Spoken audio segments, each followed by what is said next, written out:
Guys, kay di ko subong iprank ko ang nanay ko Ari, pakadto ko si iya. Pag ipatirawan ang niluto niya. Kung ano ang iya reaction nga ang nagiba ang iya sa boss ang niluto niya.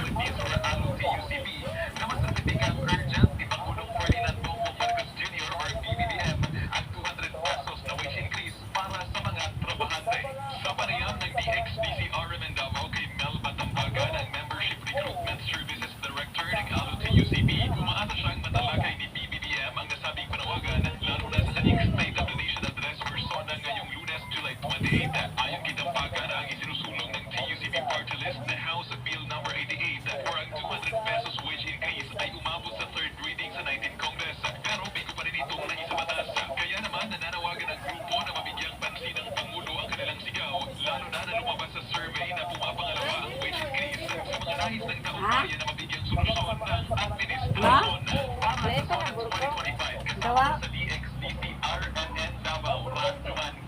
Gawin naman din mga kailangan to doon ha. Paitaw!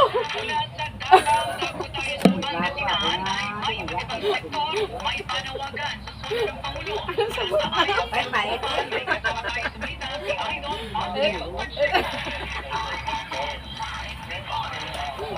Ano sa ba?